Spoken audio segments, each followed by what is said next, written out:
Have you ever caught yourself drawn to something dark, a crime story, a horror film, maybe even a piece of art that feels unsettling? You're not alone. Millions of people lean into these themes every day, and the question isn't why do they exist? The real question is why do we keep coming back to them? The problem is that this fascination often gets misunderstood. Society doesn't see it that way. If you enjoy horror, or you binge crime documentaries, people assume something's wrong with you. They call it morbid curiosity, or worse, they treat it like a red flag.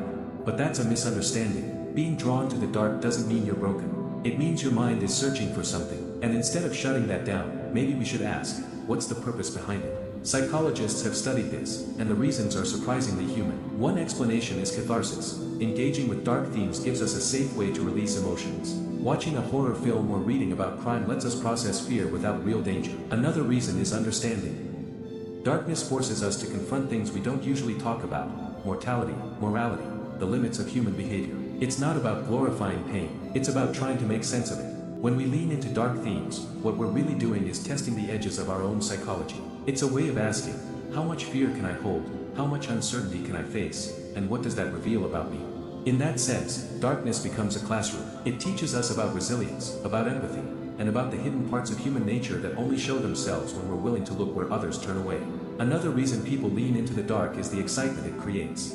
It's not about curiosity every time, it's about the adrenaline that comes with it. There's also the thrill factor. The brain craves stimulation, and dark themes provide intensity. Fear, suspense, and shock trigger adrenaline and dopamine, creating a rush that feels alive.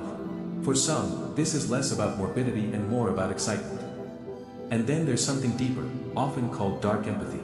This idea suggests that exploring suffering helps us connect with others' pain. By facing darkness, we build compassion and resilience. Morbid curiosity isn't always destructive. Sometimes it's practice, preparing ourselves emotionally for the realities of life. What most people miss, and this changes everything, is that fascination with the dark isn't a flaw. It's a doorway. Fascination with the dark isn't inherently bad. In fact, it can be healthy. It gives people a safe space to explore complex emotions, test their limits, and even strengthen their moral compass. When you watch a villain fall or a hero survive, you're not just entertained, you're rehearsing your own values. Darkness becomes a mirror, reflecting what you fear, what you reject, and what you secretly want to understand. The nuance matters. Someone fascinated by the dark isn't necessarily broken. They may be curious, empathetic, or simply seeking resilience. The shadows don't always corrupt, sometimes they teach. So if you've ever felt drawn to the shadows, don't rush to judge yourself. That interest might be your way of processing, of understanding, or of building resilience. And that's worth paying attention to. Now I want to hear from you. Do you find yourself drawn to dark themes? And if so, why? Share your thoughts in the comments, and let's explore this together.